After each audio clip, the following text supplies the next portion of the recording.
Hey folks, it's Jim. This is the how I'll be mounting out. This is the layout for how I'll be mounting out my panels. I've added the tongue box. As you can see, we've relocated the cable box back in a secure location behind the wheel and the fender assembly. And there's a piece of frame that goes a little bit below it, making it totally protected and secure at that location for transport. It just came out better than I thought, folks, and I'm going to get into as to why. Let me open with a disclaimer. This is not advice of any kind. This is not an example of what to do. Do anything I do in my videos at your own risk. Please seek out professional advice when working with your trailers, solar panels, and everything that you do. And always follow the local laws of your municipality and your state, because I don't know what those are. Those are all my disclaimers, okay? So we've added the tongue box. There's a reason for that. We've moved the cable box, mounted it in a very secure location that's protected by the trailer frame itself. We've set this up, and our panel fit is great with just a wee bit of forward bias, which is what I need. I may add a little more weight to the tongue box to get a little more tongue weight. It is so light. Our load is so light. We really don't have a lot on here. And I can actually now change this over to, instead of the 1500 watts we were going to go with before, I can now mount out to 1000 watts, which was a great surprise to figure out while I was setting up and breaking down everything to see what time it took me and practicing. All my panels are over there that I use for this project, so very easy to do. And I was surprised, 30 minutes for the changeover. So our cable box is mounted here in a great location, protected again, all the way around. The panels fit together beautifully. We have something that cracked me up. I was laughing at. I would think it was about midnight, and I discovered that my trailer lights mount perfectly to these rails using the bolts from the end clamps. I was laughing I was cracking up how easy this all came together. And the way I'm strapping it, the strap's actually just there to demonstrate for you, but this is the rail that the strap will be on. So, and then it will have the long strap hooked into this rail anyway, because there's holes all the way across these frame rails, which makes this so fast and easy. And what I did was I just ordered 4 10-foot straps, because all mine are 16 to 20 feet.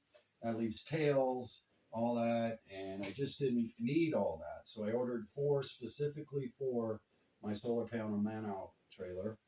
And now they'll all be preset, no tails, no mess. It'll be put them on, hang them down, hook them in their holes in the frame rails.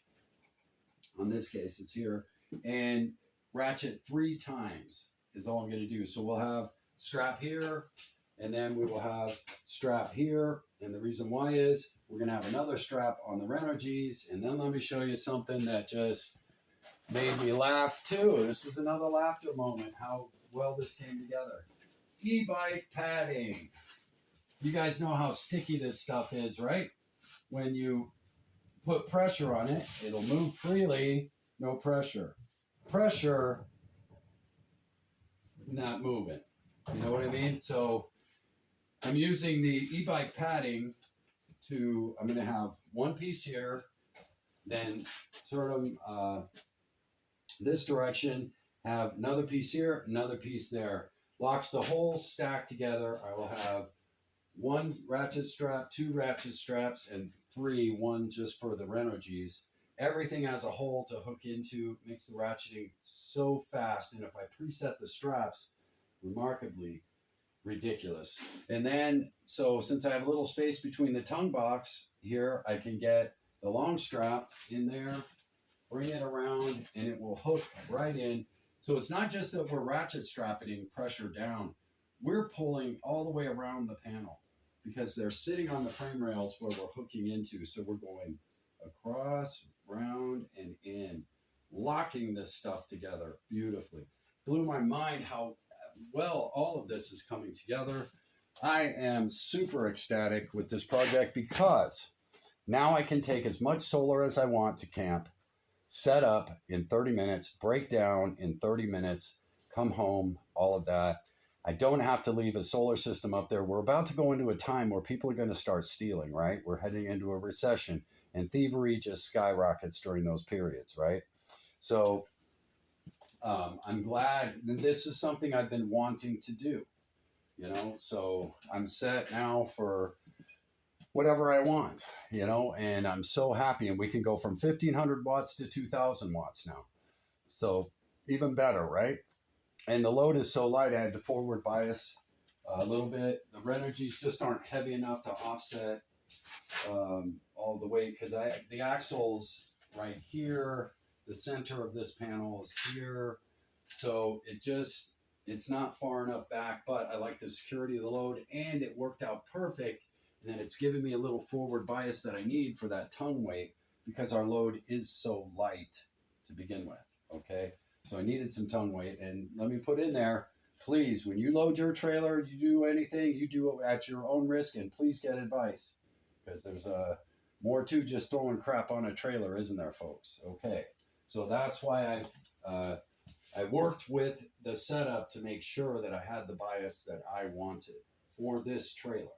Okay, and everything is light, so that was part of the issue. If I had a heavier trailer, not a big deal, but this is a light load. So I made sure I brought that into consideration as well. Inside the box, I don't know if I showed this. I have here's for the setup. All those are set, so I can do 3 per stack. But I also made some for just the Renogy's. So because I didn't know which way I wanted to go. Do I want to go 3 per flat, or do I want to go 4 per flat, right? So, but I found that the 3 per flat, 1, it increases my changeover time, and 2, I'm using less material, and it's much simpler. So, and it doesn't get in the way of me ratcheting by doing it this way as well. So I left one of the solar shipping corners there. That was ridiculous. Would have brought the stack up to about this high.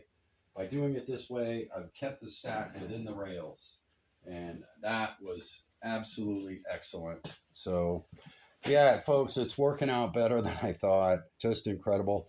And again, I ordered 4 10-foot straps, which is going to make life much easier for this.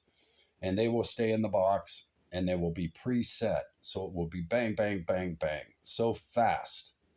Amazing. Maybe a minute per strap, if that. And most of the time, it's going to be getting the hooks in the holes.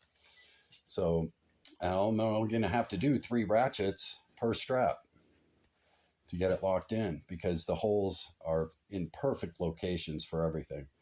Yeah, folks, it's just working out better than I thought.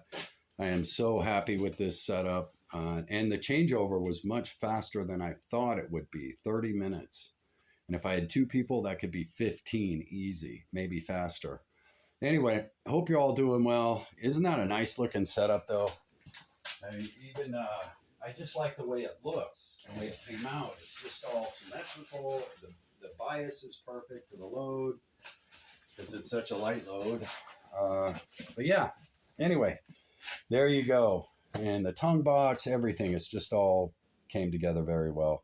You know, the cable box location, I'm just really, really, really happy with how this project is turning out.